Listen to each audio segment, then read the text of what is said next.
Muy buenos días, ¿cómo están? Bien, ¿ahí sí me escuchan? ¿Sí? Fuerte y claro, ¿verdad?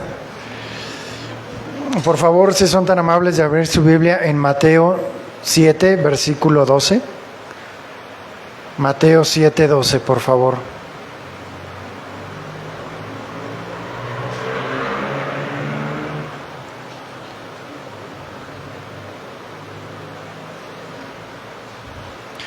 Ustedes me dicen cuando ya lo tengan. ¿Listo?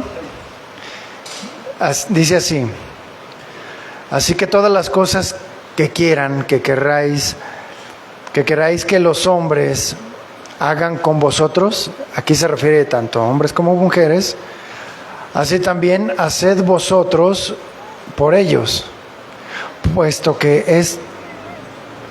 esto es la ley y los profetas. El título de esta enseñanza es La regla de oro. Nuestro versículo base en el día de hoy es una síntesis de lo que dice absolutamente todo el Antiguo Testamento. Y esto creo que sí lo entendemos, ¿verdad? Trata a los demás como quisieras ser tratado. Eso es algo justo, ¿verdad? Y eso es algo que de alguna manera es sencillo de entender, pero es muy difícil de practicar debido a nuestra condición humana. Porque pareciera que tratamos a los demás como mereciéramos ser tratados. A más de uno nos ha pasado que de repente tenemos actitudes o hacemos comentarios o tenemos acciones que hacen sentir a los demás que hay un menosprecio de por medio. Por el tono en el que hablamos, por las palabras que llegamos a utilizar, y mucho determina la intención con la que nosotros mismos reaccionamos. Y esto es derivado, como lo hemos visto, en base a el faraón que llevamos dentro, ¿verdad? Y esto lo explica el autor de Romanos en el capítulo 7, versículo 14, y dice lo siguiente: así que todos sabemos que la ley es espiritual, ¿sí? La ley de Dios, lo que nos ha dado, lo que es la ley y los profetas, pero yo no soy espiritual. Eso es lo que reconoce el autor. ¿Y qué crees? Tú tampoco eres espiritual, porque el pecado tiene poder sobre mí. Soy como un esclavo del pecado. Por ejemplo, si te encuentras en lo natural, si te encuentras una cartera con un fajo de billetes, ¿qué deberías de hacer si tú lo hubieras perdido? ¿Verdad? ¿Verdad? Si tú la hubieras perdido y si la encuentras, lo que tú quisieras es que alguien te la devolviera, ¿verdad? Pues así deberíamos de actuar. Pero no, hay mucha gente que dice: ¿a quién le dan pan que llore? Porque aparte, esa cartera trae una credencial, trae una identificación, tiene de alguna manera un dueño. Y luego dice así el versículo, Romanos 7:15. No sé qué está pasando conmigo, se lo estoy leyendo en una versión más comprensible. Lo que quisiera hacer no lo hago, y resulto haciendo lo que odio.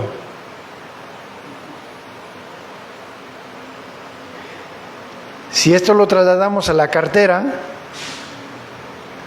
no sé qué pasa conmigo. Lo que quisiera hacer, es decir, lo que quisiera que hicieran conmigo, no lo hago porque no lo devuelvo.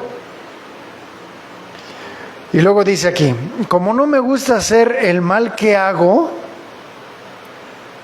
eso significa que reconozco que la ley es buena. Haz con los demás lo que te gustaría que hicieran contigo. Pero en realidad no soy yo el que hace esas maldades, sino el pecado que vive en mí. Ese faraón que está dentro de mí. Yo sé que el bien no vive en mí, es decir, no vive en mi naturaleza humana. Hay en mí el deseo de hacer el bien que yo quisiera recibir, pero no puedo llevarlo a cabo. Claro, si escucho a ese faraón. En efecto, no hago el bien que quiero hacer, sino hago el mal que no quiero hacer. Entonces, si hago lo que no quiero hacer, no soy en realidad yo. Claro, aquí ya está hablando cuando una persona ha nacido de nuevo, ¿verdad? Entonces, si no hago lo que no quiero hacer o lo que no quiero recibir, no soy en realidad yo el que hace el mal, sino el pecado que vive en mí. Esa tendencia que tenemos de forma natural hacia hacer lo malo, hacia reaccionar de forma natural y humana.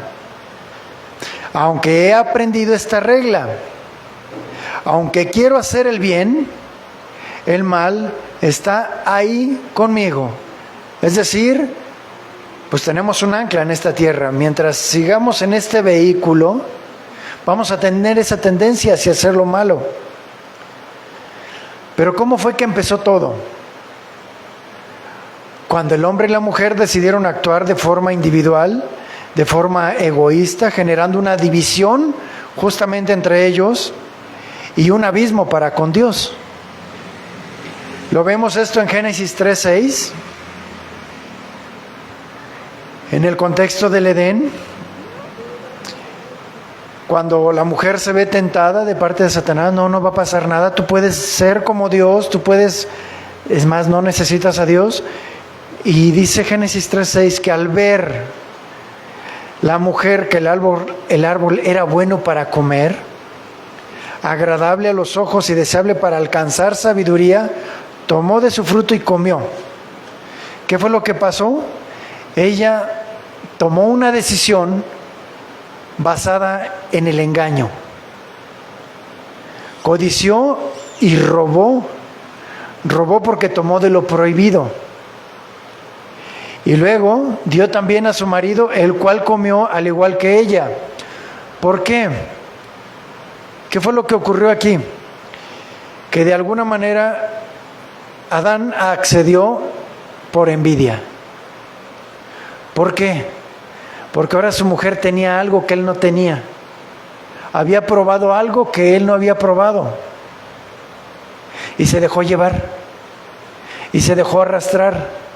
Se dejó seducir. Y entonces eso también lo llevó a codiciar. Y lo llevó a robar. Bueno, si todo el mundo lo hace, pudo haber dicho, ¿yo por qué no? ¿Sí? ¿Se alcanza a entender? Así que, entonces, cuando fueron abiertos los ojos de ambos, se dieron cuenta de que estaban desnudos. Esta palabra no significa que se abrieron sus ojos de forma física, porque ellos sí veían. Ellos veían dónde estaba el árbol. Sabían dónde estaban los animales. Ellos veían físicamente. Más bien el contexto habla de que ellos se dieron cuenta de que estaban desnudos, es decir, que tenían que entregar cuentas, de que estaban expuestos porque ya habían hecho un mal. Su conciencia les dijo, tú rompiste una regla. Si Dios no les hubiera dado la regla y ellos hubieran comido, ¿habría pecado? ¿Cómo? No. ¿Por qué no? Porque no había conocimiento. Pero cuando hay una limitación, cuando dices no, cuando hay una prohibición y tú lo haces de forma voluntaria, sabes que tienes que entregar cuentas. ¿Y quién te lo dice? Tu conciencia. Al hombre lo podemos engañar, pero a tu conciencia no. ¿Por qué? Porque tienes memoria y sabes con qué intención fue que lo hiciste. Y entonces, como se dieron cuenta y estaban expuestos, cosieron hojas de higuera y se hicieron delantales. Imagino que algo así pudo haber pasado. Esto es algo en lo personal, no lo menciona la Biblia, pero sí podemos conocer las consecuencias porque las venimos arrastrando. pudo haber ahí un diálogo después de que comieron, para entender un poquito esta frase de que se dieron cuenta de que estaban desnudos. Después de que Adán comió, Eva le pudo haber dicho: oye, Adán, ¿no te había dicho Dios que no comieras? ¿Qué pasa ahí? Que lo expone, lo exhibe. ¿Y a quién le gusta que lo exhiban en lo que hizo mal? ¿A quién le gusta que le digan: infringiste una regla? Y de forma voluntaria. A nadie.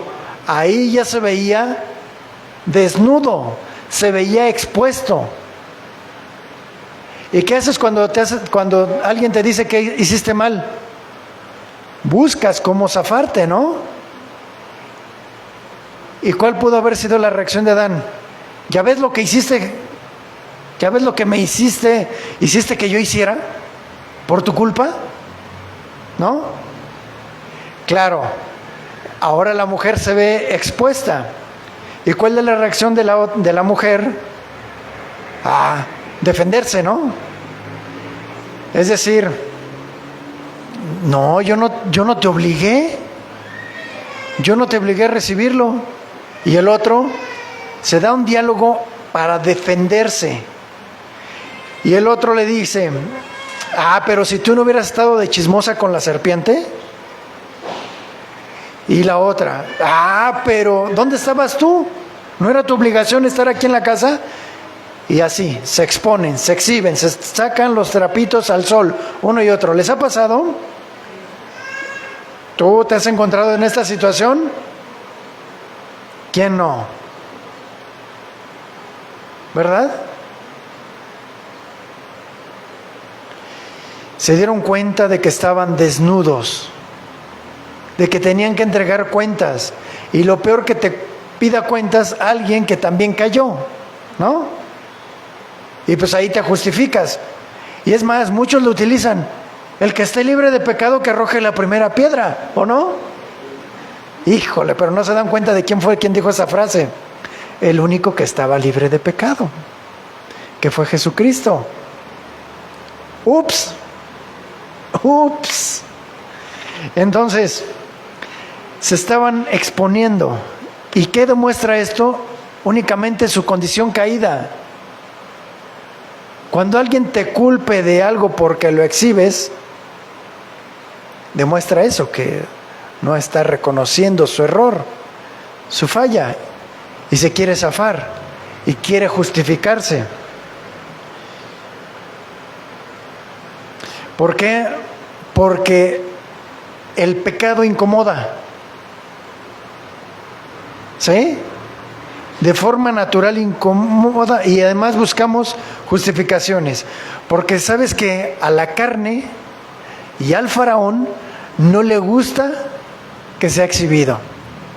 No le gusta que sea expuesto.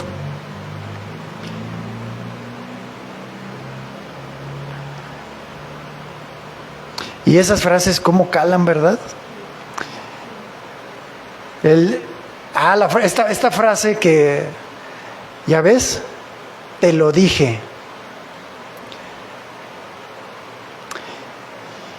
Y puede venir la justificación: pero si todo el mundo lo hace. Es más, tú lo hiciste. Y tantas otras cosas que la carne piensa y actúa, en lugar de aceptarlo, reconocerlo y clamar a Dios por ayuda. Eso debieron haber hecho. También podemos ver qué ocurrió en el huerto, y es que no solamente Adán, sino que su mujer se separaron de la comunión con Dios. No solamente fue la ruptura entre ellos, sino con Dios. También porque a partir de ese momento, todo lo que ellos hacían ya no era pensando en su compañero, sino pensando en sí mismo. ¿Qué es lo que nos ocurre? ¿Y qué fue lo que hicieron? Cubrirse. Pues como comimos, vamos a tapar lo que hicimos, ¿no? Por eso se cubren. para quedar lo menos expuestos posibles. De hecho, pues es el origen de la vestimenta. La ropa la usamos de forma como protección para soportar las inclemencias del frío y del calor, ¿no? Pero también para cubrirnos de las inclemencias de las otras personas, porque se pueden burlar de nosotros, nos pueden ridiculizar o nos pueden agredir de forma física o verbal. Por eso es que utilizamos la ropa, por pudor, por vergüenza, ¿sí? Para no pasar vergüenza.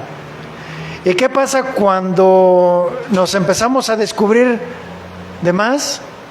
Perdemos la vergüenza. Nos exponemos y nos exhibimos. Entonces, vemos aquí muy claramente que cuando el hombre se ve descubierto de parte también de Dios, porque Jehová busca al hombre y le pregunta, ¿dónde estás? Dios sabía perfectamente dónde estaba. Lo que él quería es que él se diera cuenta dónde había caído, cuál había sido la condición a la que había llegado. Y él respondió, oí tu voz en el huerto y tuve miedo, porque estaba desnudo. Es decir, porque sabía que tenía que entregar cuentas, tenía que responder por lo que yo había hecho. Por eso tuve miedo. Por eso, cuando hacemos algo malo, nos escondemos. Pero de Dios no. Él conoce las intenciones de nuestro corazón. Por eso me escondí. Y entonces le pregunta, ¿quién te enseñó que estabas desnudo? ¿Quién te enseñó que tenías que entregarme cuentas? Su conciencia. ¿Acaso has comido del árbol que te pedí que no comieras? Dios sabía que lo había hecho. ¿Qué quería? Reconocimiento. Que lo aceptara. Sí, Señor, fui yo. Fueron 2 veces la que le pidió y no, y él se zafaba. Y ya cuando la pregunta fue directa, le dice, la mujer que tú me diste, o sea, tú me obligaste a aceptarla, yo no quería. ¿No? O sea, tú tienes la culpa y ella, la compañera me dio del árbol y yo comí. No estaba mintiendo, pero no estaba aceptando su responsabilidad. Y entonces Jehová le dijo a la mujer, ahora voltea con ella. Y ya la mujer ya tenía 2 acusaciones, la de la serpiente y la de su marido. Y le pregunta, ¿qué has hecho? ¿Qué era lo que Dios estaba esperando?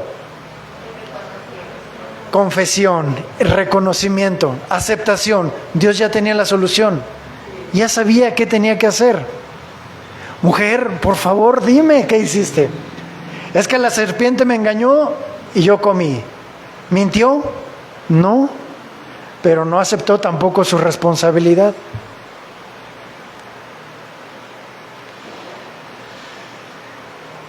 Si hay alguna consecuencia sobre mi error, dice cualquiera de los dos, que sea sobre ti, es decir, sobre la mujer. Ah, no, la mujer, que sea sobre la serpiente. El hombre dijo, no, tú me trajiste una piedra de tropiezo a mi vida, ¿no? Y sobre la mujer, ella fue el instrumento de Satanás para hacerme caer. Y tú, Dios, pues, ¿para qué me la pones? ¿No? Ah, no, y entonces eso fue lo que habían hecho. Ninguno aceptó su responsabilidad. Eso era lo que Dios estaba buscando. Que ellos aceptaran y reconocieran. Y es lo mismo de parte de nosotros. Dios cuando habla es, reconoce tu pecado. Si no, no puede haber vuelta atrás. No te puedo ayudar porque no lo aceptas. No te puedo obligar. Dios es omnipotente, ¿verdad? Dios todo lo puede. Pero ¿qué crees? Él mismo se ha limitado para respetar tu decisión y mi decisión. Y lo mismo, ya después que ellos creyeron, Adán, después de que creyó que sobre su mujer iba a venir la simiente que iba a acabar con la serpiente, él creyó y le cambia el nombre. De mujer le puso Eva, porque creyó en su corazón en esa promesa. Es decir, por fe. Entonces, cuando actuó por fe, Dios ya no los mata a ellos, sino sacrifica un cordero, y tenía que haber 2 testigos. ¿Quién eran esos testigos? Adán y Eva. Miren, lo que para ustedes iba a ocurrir, Satanás, si tú querías hacer algo con ellos, hazlo con el animalito. ¿Con qué furia se le pudo haber ido Satanás en contra del animal, en contra de ese cordero? Y después Dios tomó las túnicas con todo y sangre. A ver, Adán, Eva,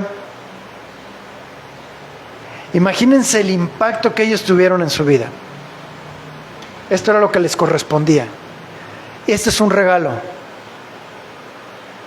Si ellos dijeran, no, mejor una chamarra de allá de León, ¿no? Hubieran rechazado el regalo y se hubieran quedado con su mal. Pero cuando lo aceptan, cuando aceptan esa sustitución, se quedan con el bien. ¿El bien de quién? El bien de Dios. Por eso, inmediatamente, dice la Biblia, he aquí que el hombre ahora es como uno de nosotros, sabiendo el bien y el mal. ¿Cuál mal? El que ellos hicieron. ¿Cuál bien? El bien que Dios hizo con ellos. ¿Con qué se quedaron? Con el bien. El bien de la promesa de que iba a venir alguien para quedarse en su lugar y hacer ese sacrificio. Y dice a partir de ahí, ahora es como uno de nosotros. En ese momento, cuando ellos aceptaron, nacieron de nuevo, porque ya no vivían igual, ¿sí? Ya no se iban a contestar igual. Ya su forma de hablar era diferente. ¿Por qué? Porque tenían la protección de Dios. ¿Y ustedes creen que se quitaban esas túnicas? No. Si acaso se llegaban a bañar con todo y todo, y si se las quitaban otra vez, se las volvían a poner, porque representaban lo que Dios había hecho en su lugar. El bien de Dios. Esto se lo transmitieron a sus hijos. Por eso ellos sabían que sin derramamiento de sangre no había remisión de pecados. Llegó un momento, esto de acuerdo a lo que estaba estudiando, eran muy jóvenes ellos, tenían unos 20 y tantos años aproximadamente, cuando tuvieron esta conciencia de pecado, y Abel trae a uno de los primogénitos de sus ovejas y lo sacrifica. Pero Caín no lo hizo. Él trae del cultivo, y en lugar de haber hecho un trueque con su hermano para conseguirlo y hacer el sacrificio conforme a Dios, él decidió acercarse en sus fuerzas, como él quería, sin derramamiento de sangre. Así que Dios vio con agrado a Abel, pero no a Caín. ¿Y qué pasó? Que Caín se enojó y cayó su semblante. Es decir, ¿tú has visto cuando una persona se enoja? Esto fue notorio. Y la respuesta de de Jehová hacia Caín, después de que lo mata, fue preguntarle, oye, ¿dónde está tu hermano? Y él, de forma altanera, le dijo, pues ¿qué? ¿Acaso se me cayó de la bolsa? Parafraseando, o sea, ¿qué soy guarda de él? De una forma muy altanera. Y después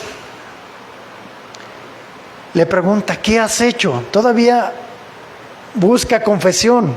Y luego dice, la voz de la sangre de tu hermano clama a mí desde la tierra. Ese clamor de la sangre desde la tierra es una analogía del sacrificio de Cristo. ¿Por qué? ¿dónde quedó la sangre de Cristo? ¿Dónde? En la tierra. Sigue estando en Jerusalén, donde lo crucificaron. Sigue estando ahí su sangre. Y ella es la que clama por nosotros, ¿para qué? Para perdón de pecados, para limpiarnos de pecados. Caín no quiso arrepentirse. Y dijo, no, me voy a esconder de tu presencia. Yo no quiero saber de ti. Como explicamos en nuestro versículo base, primeramente, cómo los papás, tanto Adán como Eva, vieron el amor y a la vez la justicia de Dios en un solo sacrificio. Amor y justicia son dos elementos inseparables. Inseparables. Del mismo tamaño es el amor de Dios como su justicia. ¿Cómo ocurrió esto? Al no haberlos matado a ellos, pero sacrificó a un animal inocente en su lugar y los cubrió. ¿Qué nos dice esto? Que aunque si tú quieres el bien de Dios para los demás, algunas veces algunos van a recibir el mensaje y otros no. Otros no. ¿Cuál es nuestra responsabilidad? Sembrar. Porque el problema no está en la semilla, el problema está en la tierra. ¿Sí o no? Y entonces, mientras sigamos respirando, debemos seguir sembrando. Porque puede ser que tú no coseche alguien más, pero tú sembraste. Porque no lo sabemos. De verdad no lo sabemos. Y es más, a lo mejor tú cosechas algo que no sembraste tú. En Mateo 7:7 dice, pedid y se os dará. Buscad y hallaréis. Llamad y se os abrirá. Porque todo aquel que pide, voy a parafrasearlo un poco, recibe. ¿Recibe qué? El consejo de Dios. Si tú pides el consejo de Dios, lo vas a recibir. Y el que busca, halla la confirmación de Dios. ¿Para qué? Para actuar. Y al que llama, se le abrirá el entendimiento. Ah, ya entendí.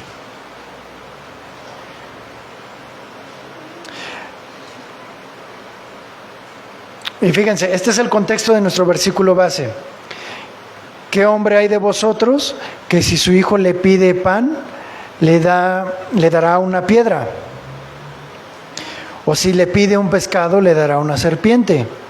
Pues vosotros, siendo malos, sabéis dar buenas cosas a vuestros hijos. ¿Cuánto más vuestro Padre, que está en los cielos, hará buenas cosas a los que le pidan? Y fíjense lo que dice. Así que, es decir, en ese contexto, así que todas las cosas que queráis que los hombres, ya ven, hagan con vosotros, haced también vosotros con ellos. Pues esto es la ley y los profetas. Pero fíjense lo que dice después, inmediatamente después en el versículo Mateo 7:13. Entrad por la puerta angosta. Y una puerta angosta es una puerta incómoda, pequeña y estrecha, ¿no? Porque ancha es la puerta y espacioso es el camino que lleva a la perdición y muchos entran por ella. Pero angosta es la puerta y angosto el camino que lleva a la vida y pocos son las que la hallan. El contexto entonces nos está diciendo aquí que hacer las cosas que quiero que hagan para mí, hacerlas para los demás, no va a ser sencillo. No va a ser nada fácil. ¿Por qué? Porque significa negarte a ti mismo. Y ancho es el faraón, ¿no? Anchísimo. Pero fíjense, vamos a entrar un poquito más en materia y más en forma específica de cómo la ley mostraba que hiciéramos con los demás lo que nos gustaría que hicieran con nosotros mismos. ¿Alguna vez has estado afligido por no tener que comer? A lo mejor muchos de nosotros no, ¿verdad? Pero algunos de nosotros sí. Que no tengas que comer y que alguien te ha regalado algo, de verdad, algo muy sencillo y que te sabe a gloria. A mí sí, a mí sí. Pero tal vez ahora ya te encuentras en una situación pues mucho mejor, a lo mejor no sobreabunda, pero si puedes compartirlo, si puedes ser movido por Dios. Y es lo que decía Levítico 19, versículo 9. Cuando siegues la mies de tu tierra, es decir, cuando levantes tu cosecha, no segarás hasta lo último del rincón de ella, ni espigarás tu tierra segada. Versículo 10. ¿Por qué? Porque esto representaría codicia si lo haces completo. Dice, no rebuscarás tu viña ni recogerás el fruto caído de tu viña. Fíjense cuál era el destino de eso que estaba como merma, entre comillas. Para el pobre y para el extranjero lo dejarás. Yo Jehová, vuestro Dios. Si una vez ves a un señor de avanzada edad en un crucero con el pleno rayo del sol pidiendo dinero, no cierres tu corazón. Siempre trae contigo algunas monedas, de esas de las que luego te llegan a sobrar en el cambio, que luego las pones en tu casa o están rodando por ahí. Eso es a lo que se refiere, porque eso lo tomas como merma. Júntalo. Es más, ni lo cuentes, ni lo tomes en consideración, pero que tenga un destino para aquellos que no tienen, para el pobre, para el extranjero, para aquel que va cruzando buscando una mejor condición. Para él déjalo.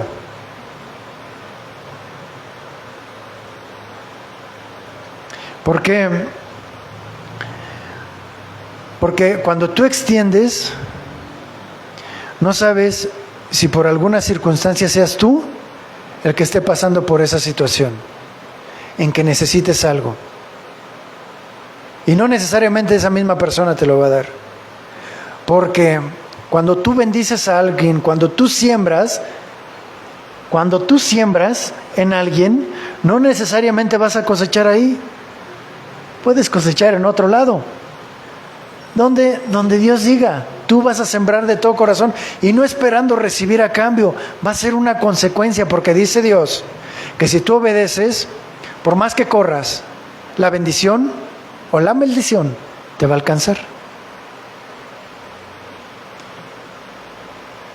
Porque acuérdate que algún día puedes, si Dios te lo permite, puedes llegar a esa edad y no sabes qué te puede acontecer, como le ocurrió a Job.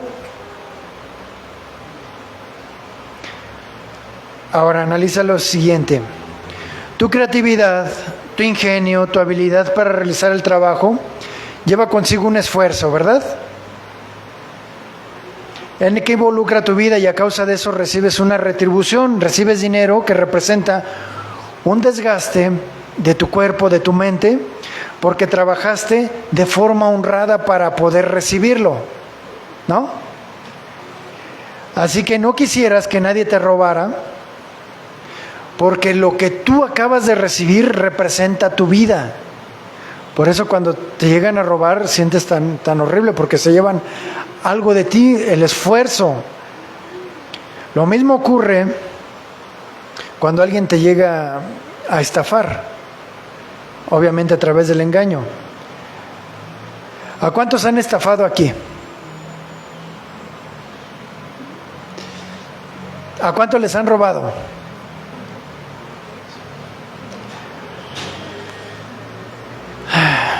¿A cuántos les han pedido prestado? Porque les surge y les lloran y híjole, y no les han regresado.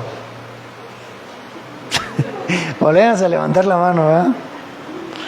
Y te juran por Dios que te lo van a devolver.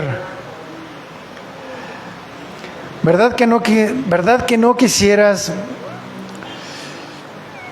que te volvieran a hacer eso? Bueno, ¿qué dice la ley? No hagas lo mismo. Si tú pides prestado, es más, algunas veces ni siquiera es necesario pedirle a Dios que te lo recuerde, porque sabes muy bien a quién le debes. Pero si no te acuerdas, Señor, acuérdame, ¿a quién le debo desde hace 20 años? Yo sí me acuerdo, ¿eh?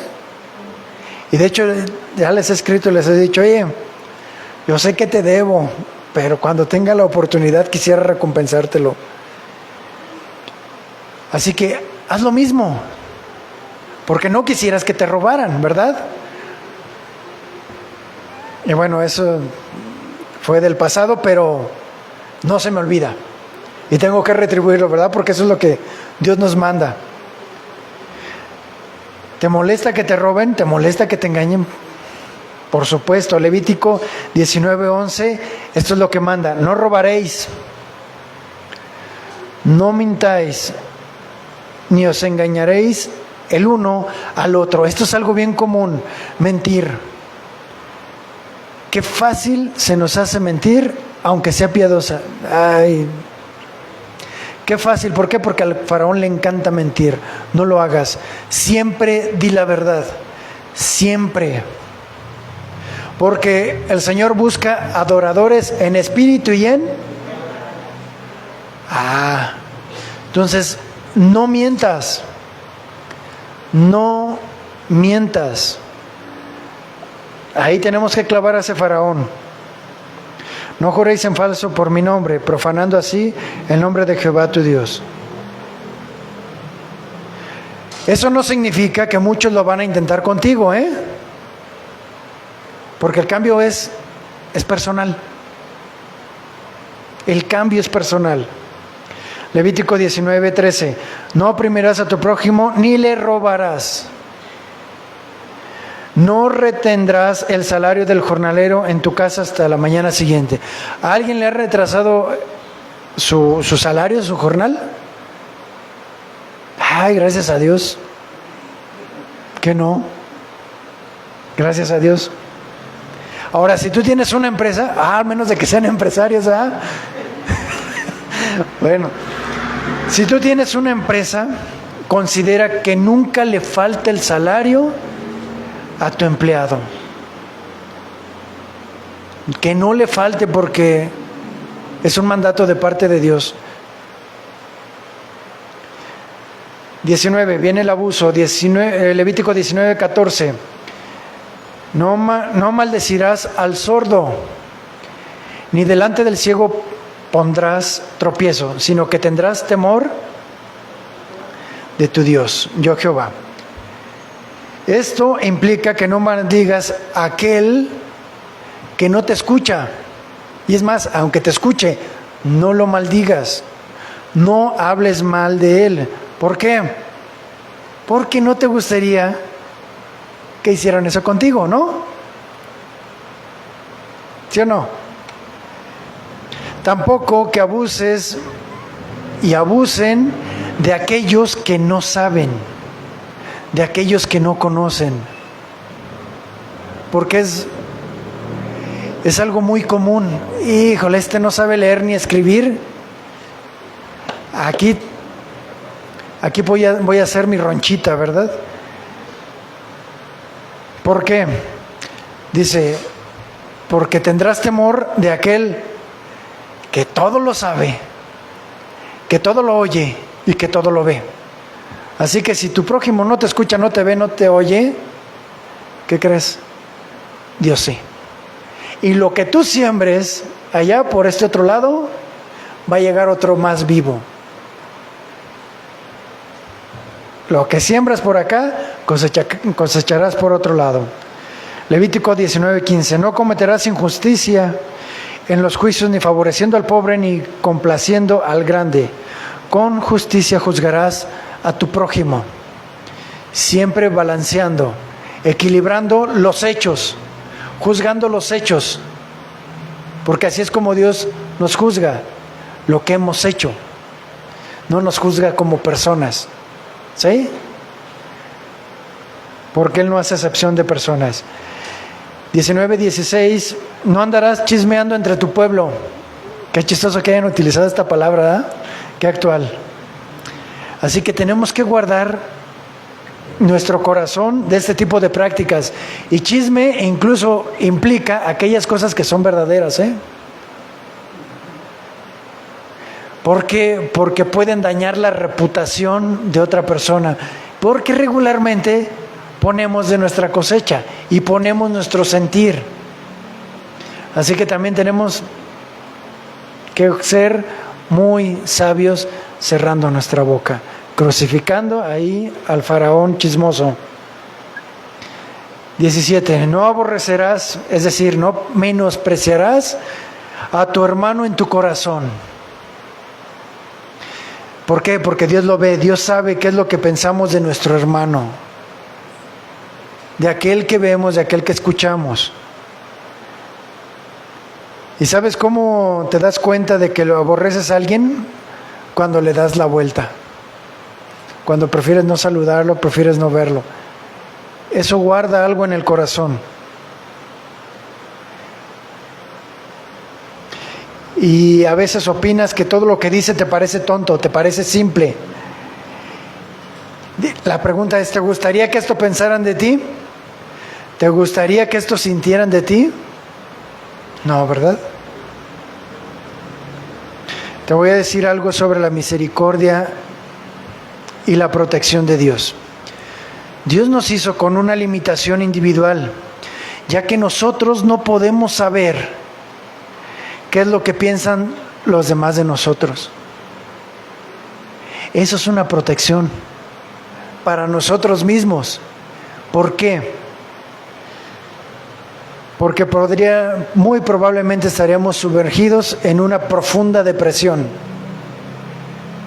Si con el Facebook, los comentarios que ponen, imagínate si supieras lo que verdaderamente piensan de ti, de lo que decimos, de lo que hablamos, de lo que hacemos. Sin Cristo seguramente habría suicidios al por mayor, si de por sí los hay. Imagínate. Pero ¿qué creen? Lo más maravilloso, lo más incomprensible, es de que Dios sabe perfectamente qué es lo que nosotros pensamos de los demás. Y muchas veces de lo que pensamos de Él, decimos de Él y actuamos de Él.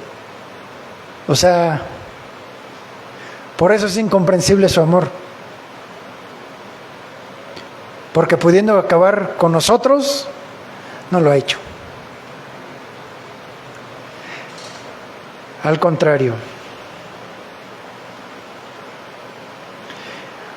En palabra de Dios para todos, en Deuteronomio 25:13 dice: no lleves en tu bolsa 2 pesas diferentes, una con menos de otra. Es decir, no seas abusivo. No des litros de 900 mililitros.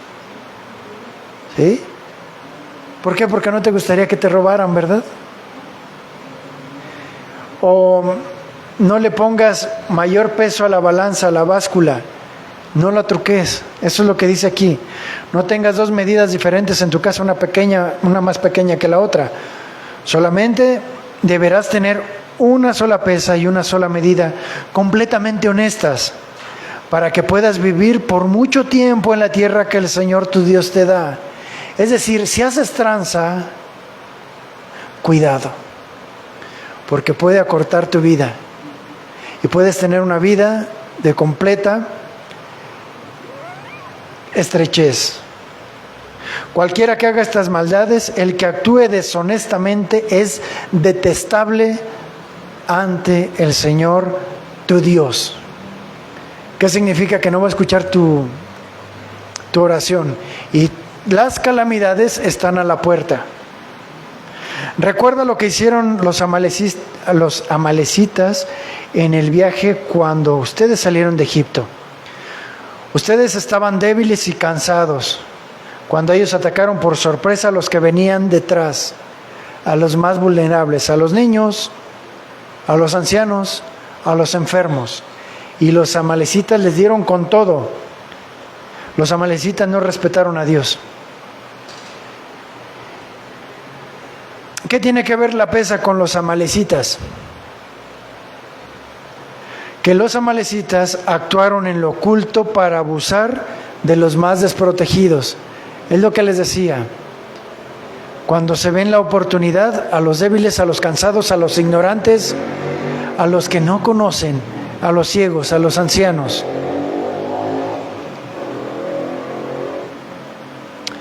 Ahora veamos una aplicación correcta de Mateo 7:12.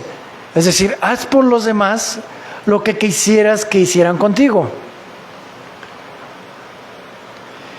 ¿Con quién? Con la historia de un varón de Dios llamado Eliseo, que teniendo todo el respaldo de parte de Dios, hace algo que a muchos desconcertó, pero también es para nuestra enseñanza. En 2 de Reyes 6:8. En algunas partes se las voy a ir leyendo y en otras se las voy a ir parafraseando, ¿sale? 2 de Reyes 6:8. El rey de Siria estaba en guerra contra Israel. En una reunión con su consejo, dijo: en tal lugar tendré mi campamento. Pero el hombre de Dios le mandó un mensaje al rey de Israel. Eliseo le dijo: ten cuidado, no pasen por ese lugar porque los sirios están escondidos ahí. Es decir, Eliseo le manda una advertencia al rey: ten cuidado. Y entonces, debido a esto, el rey de Siria se enojó mucho y convocó a todos sus siervos y él les dijo: a ver, díganme, ¿quién de ustedes es el chismoso de alguna manera? ¿Quién de ustedes está contra mí? Porque me estoy dando cuenta de que lo que yo estoy haciendo, lo que estoy diciendo, van y se entera el rey de Israel. Y uno de los oficiales le dice: no, es que mira, mi señor, hay un profeta ahí entre ellos que le dice al Israel todo lo que tú haces, todo lo que tú estás pensando, incluso lo que maquilas en tu dormitorio. Entonces el rey dijo: pues vamos a ponerle punto final, vayan y busquen a Eliseo. Y algunos le dijeron: ya lo encontramos, está en Dotán. Entonces el rey sirio mandó caballos, carros y una tropa numerosa para un solo hombre. O sea, una tropa numerosa, hombres aguerridos, fuertes, violentos, que iban por un solo hombre. ¿Como quién? Como ocurrió con Jesús, ¿verdad? O sea, muchísima gente para un solo hombre desarmado, al igual que Eliseo. El siervo de Eliseo dice que esa noche, imagínense la cantidad, esa noche rodearon la ciudad completamente. Entonces el siervo de Eliseo se levantó esa mañana y al salir de la casa vio a todo, imagínense aquí, ¿no? Todo rodeado por ese ejército. Y le dijo a Eliseo: ¿qué vamos a hacer ahora, mi señor? Imagínense Eliseo: ¿qué pasó? Todavía durmiendo, ¿verdad? Y le dice, y ya se asoma él y le dice: no tengas miedo. El ejército que lucha por nosotros es más grande que el que lucha por ellos. Lo que estaba viendo Eliseo era algo más que simplemente el ejército enemigo.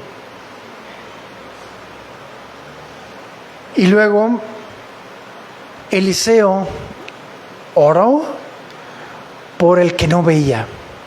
Oró por el débil, por aquel que tenía miedo. ¿Alcanza a ver el corazón de Eliseo? Oró por él y dijo: Señor, abre los ojos de mi siervo para que pueda ver. El Señor abrió los ojos del joven y el siervo vio que la montaña, es decir, alrededor de todos, estaba lleno de carros de fuego y caballos que rodeaban a Eliseo, es decir, que estaban alrededor de ellos, el ejército allá, y aparte había otro ejército, que era el ejército de Dios, rodeando todas las huestes espirituales preparadas para la batalla. Qué impresionante fue aquello que vio el siervo. Los sirios se acercaban hasta donde estaba Eliseo. Y entonces, nada más quiero que vean lo siguiente. Todo el ejército estaba listo para la orden de Eliseo. Lo que dijera Eliseo, eso sí iba a hacer. Podía acabar con el ejército así. Pero entonces, dice así: entonces él oró al Señor y le dijo, cuidado, ojo, no fue el ejército, fue al Señor. Oró al Señor: te pido que dejes ciega a esta gente, que ya no vea. Así el Señor lo hizo lo que le había pedido. ¿Por qué? Porque Eliseo ya había puesto en su corazón algo, ya sabía qué hacer. ¿Estamos de acuerdo? No fue una improvisación. En el corazón de Eliseo se puso en su lugar, en el lugar de todos los demás. Si yo estuviera en esa circunstancia, ¿qué haría? Es más, ¿qué podrían hacer por mí? ¿O qué quisiera yo hacer por ellos, mejor dicho? Y entonces Eliseo le dijo al ejército: a ver, observemos esto. De pronto todos están en guardia y están avanzando. Y de pronto quedan ciegos. Y ya no ven. ¿Y qué creen? Tienen sus armas y ahora las tienen que dejar, porque ahora no ven. Y ahora el que se acerca es Eliseo, porque ellos no veían. Y todos estaban así. Y se les acerca y le dice: oigan, van por el camino equivocado. Esta no es la ciudad correcta. Y entonces, no veo quién eres. Pero síganme, yo los llevaré al hombre que están buscando. El mismo Eliseo le está diciendo eso. Entonces, Eliseo los llevó a Samaria. Fíjense, a otro lugar, a otra ciudad. A la ciudad del rey de Israel, porque era la capital de Israel en aquel tiempo. Entonces imagínense, ¿dónde estás? Aquí. Pero todos los demás. A ver, agárrame de aquí, yo agarro otros. Y van agarrados de Eliseo, todos agarrados de las manos. ¿Dónde se quedaron todas las armas? Atrás, ¿no? Y ahí van siguiendo a un desconocido para ellos. Entonces dice: cuando entraron a Samaria, cuando entraron a la plaza, Eliseo dijo: Señor, abre los ojos de estos hombres para que vean. Entonces el Señor abrió los ojos y vio que estaban dentro de la ciudad de Samaria, con todo el eje. Imagínense ahora, claro, el rey de Israel, ¿qué hizo? Guardias, pónganse todos en fila y apúntenles. Eso era lo que él hizo. ¿Por qué? Porque ya tenían al ejército enemigo en la casa, en su casa, en su estacionamiento, vamos. Y entonces el rey de Israel vio al ejército sirio y le dijo a Eliseo: ¿los mato, padre mío? ¿Los mato? Él ya estaba preparado, ya todo el ejército los tenían apuntando y el rey, tú dime, ¿los mato? Y Eliseo respondió, observen el corazón, no los mates. ¿Acaso vas a matar a la gente que capturaste en guerra con tu espada y tu arco? Esto es algo sarcástico. ¿Tú los trajiste? ¿Tú los vas a matar? ¿De forma vil? ¿De forma despreciable? ¿De forma cobarde? No. Va a ser lo que yo te diga. Dales agua, dales pan y agua. Dales de comer. Ahora pónganse en el lugar del ejército enemigo. Cuando se ven todos rodeados, hasta aquí llegué. Mi familia, mis hijos, mi esposa. ¿Sí? ¿Alcanzan a notarlo? Y de pronto ven que les sirven de comer. Y que regresan a la casa de su amo. Después de que ellos comieron, se saciaron, regresan por sus armas, a donde las habían dejado, y luego regresan a su ciudad. Los sirios no mandaron más a los soldados a atacar a Israel. ¿Qué pasó ahí? Se quedaron tranquilos. Se quedó el pueblo enemigo tranquilo. ¿Por qué? Por un acto de misericordia. Imagínense los soldados con el testimonio hacia su pueblo. Éramos suyos. Nos pudieron haber acabado así. Y nos dieron de comer. ¿Qué impacto pudo haber provocado? Por lo menos se quedaron tranquilos por un buen rato. Por un buen rato.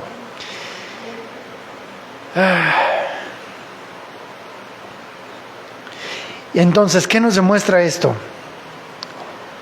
Que hay gente que por más que vea las maravillas de Dios en la vida de una persona, seguirá insistiendo en atacar. Porque los sirios volvieron a atacar después. Sin embargo, muy probablemente los soldados ya no eran los mismos. ¿Por qué? Por ese acto. Pero tú no le tomes en cuenta su pecado si siguen atacando. Tú continúa, vence el mal con el bien. Miren, les voy a compartir algo que me ocurrió esta semana. En la casa de ustedes tenemos una vecina que también es cristiana. El hermano falleció y el auto ya no lo estaciona enfrente de su casa. Y tenemos otro vecino, hacia allá, que tiene 4 autos y nada más tiene una cochera para 2. Y ahora tiene 3, o sea, ya fueron reduciendo. Y los autos los acomodaba aquí. Pidió permiso y demás, a veces. Pero los autos los llega a acomodar, pero luego se quedan vacías los lugares de su cochera y utiliza los otros espacios. Y en algunas ocasiones, no en todas, llega a ocupar el de nosotros. Pero ellos ya de alguna manera tienen muy marcadas nuestros horarios. Pero teniendo lugar enfrente de su casa, cuando llegan a tener algún servicio en el que se ocupa auto, para mantenimiento, cortarles el pelo a sus perros, pues en lugar de utilizan otros espacios. Y nosotros cuando llegan a ocupar un poquito más de acá no les decimos nada, yo me estaciono un poquito más adelante. Porque Dios así nos dice, ¿verdad? Entonces, bueno, es un poquito, no es mucho, o sea, tampoco es demasiado el espacio. Pero en esta semana hubo luego me ha dicho la señora, ustedes pueden utilizar, la hermana, pueden utilizar el espacio que tenemos aquí. Pero en esta semana llegó un servicio para cortarle el pelo a sus perros y se estacionaron ahí y el espacio enfrente de su casa estaba vacío y el cable cruzaba toda la calle, ¿no? Entonces ya me estacioné detrás, pero el faraón, todos tenemos un faraón, se enojó mucho. Mucho. La carne todavía siente eso, nada más de recordar. Y miren que procuro soy muy tranquilo en ese sentido. Y estaba en casa y el faraón estaba por dentro porque durante el día también mi esposa no estaba, gracias a Dios, porque había ido a hacerse unos estudios. Pero yo dije, ¿qué voy a hacer? ¿Qué hago para la próxima que me lo vuelvan a hacer? Porque soy cristiano, o sea, ¿qué debo hacer? Señor, ayúdame, ¿no? Y yo sabía, si voy y le reclamo, va a ser con justo derecho, porque voy a utilizar palabras justas. Ya sé, para la siguiente, cuando vea el auto aquí enfrente, y si veo desocupado, me voy a estacionar enfrente de él. Y voy a decirle, eso era lo que yo pensaba, y voy a decirle, ay vecino, me puse en su lugar, yo sé que esto molesta, ¿no? De forma sarcástica, pero eso es lo que el faraón decía, o sea, mimetiza tu espiritualidad, ¿no? Pero ya leyendo la palabra de Dios, Él nos dice, si te obligan a caminar 1 milla, que son casi 2 kilómetros, ve 2, ¿verdad? Ve 2. Y dije, ay, no es 1 milla. ¿Por qué? Porque yo lo puedo estacionar 30, 40 metros más adelante, más arribita. Y dije, híjole, yo puedo hacer lo que estaba pensando, pero no, voy a hacer lo que Dios dice. Es más, ¿por qué, mi hermano? Porque imagínense si yo me pongo a discutir, y sé que es bravo, o sea, sé que es eso es lo que tengo entendido. Imagínense qué testimonio. Y luego que se lleguen a enterar, mira, el pastor es cristiano.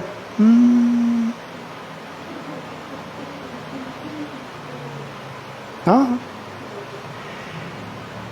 Y dije, no, Señor, ya sé qué voy a hacer. Para la siguiente, si lo veo estacionado ahí, no voy a decir nada y voy a buscar un lugar donde estacionarme. No importa qué tan retiro. Y en esos días, pues seguramente voy a traer a los niños. No importa, van a aprender. Hay que ceder nuestros derechos, ¿no? Eso es lo que me están diciendo. ¿Por qué? Porque dice que si tu enemigo no tiene que comer, dale de comer, dale de beber, ¿no? Y ascuas amontonarás sobre su cabeza. ¿Qué significa ascuas? Vergüenza. Y si no se arrepiente, juicio. Claro que uno no lo espera, ¿verdad? ¿Uno qué es lo que espera? Que se arrepientan. Entonces, para la siguiente me voy a estacionar allá. Y si me ve y demás, no, vecino, no se preocupe. Allá hay estacionamiento. Además, está aquí cerquita. ¿Qué me cuesta caminar? No. Hasta que termine, no se preocupe. Pero de verdad, de todo corazón, ¿por qué? ¿Por qué? Vale la pena hacer un esfuerzo. Es más, no es ni siquiera esfuerzo. Es con amor. Para que una alma vea la diferencia en tu vida. Es más, ejemplo tenemos, Jesucristo. Jesús, vale la pena por un alma que hagas todo ese recorrido.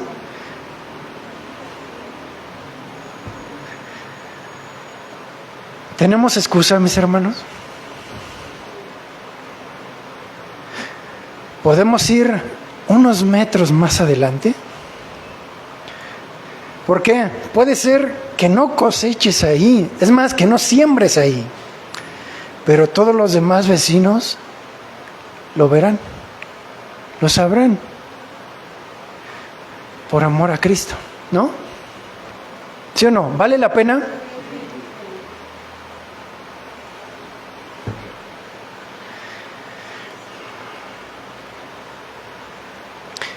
Y como la oración de Eliseo, Señor,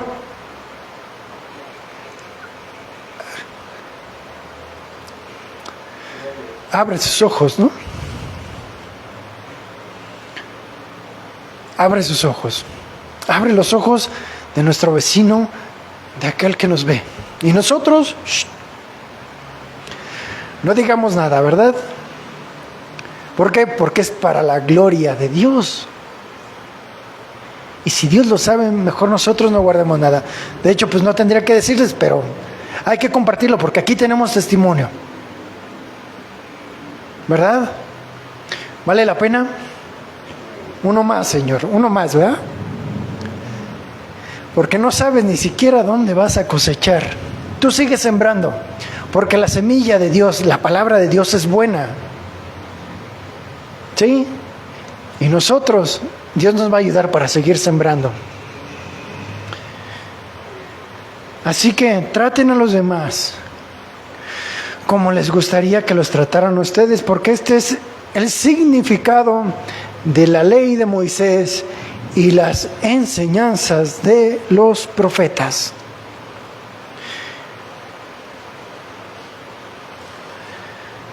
Traten a los demás como les gustaría que ustedes los trataran. Si ustedes solo aman a los que los aman, ¿qué gracia tiene? Hasta los pecadores aman a los que los aman.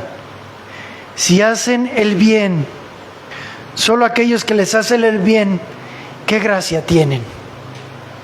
Hasta los pecadores lo hacen. Si solo prestan para recibir algo a cambio, ¿qué gracia tiene? Hasta los pecadores prestan unos a los otros para recibir unos de los otros. Más bien, amen a sus enemigos y háganles el bien. Presten sin esperar nada a cambio.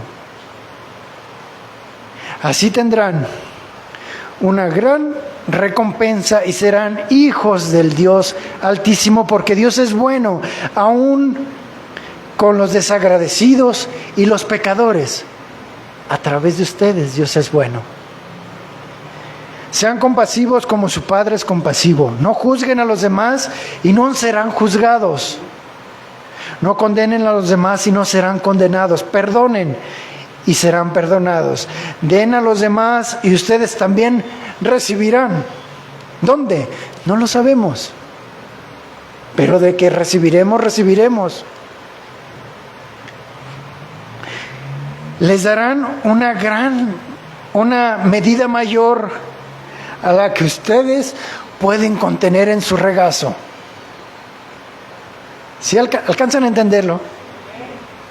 Aunque se haya agitado, apretado al máximo, siempre se va a derramar. Siempre. Pero ustedes sigan dando. De manera que ustedes den a los demás, Dios les dará a ustedes. Creo que no hay mayor explicación, ¿verdad?, que la propia palabra de Dios. Vamos a orar. Bendito Padre, gracias te damos por esto que nos das, por todo lo que nos das todos los días, Señor, por las aflicciones que tú permites, por las pruebas que tú nos das.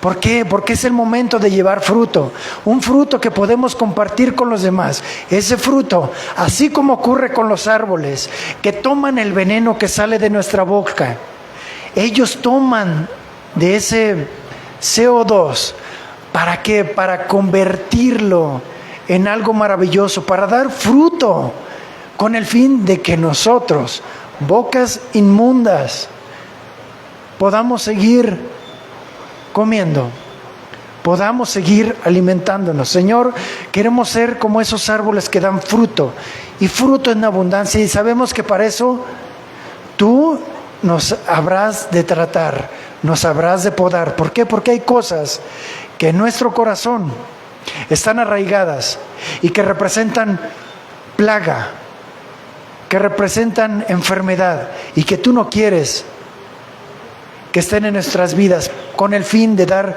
fruto, con el fin de que los demás puedan comer, Señor. Muchísimas gracias por el trato que haces con nosotros, por nuestros vecinos. Gracias por ellos, Señor.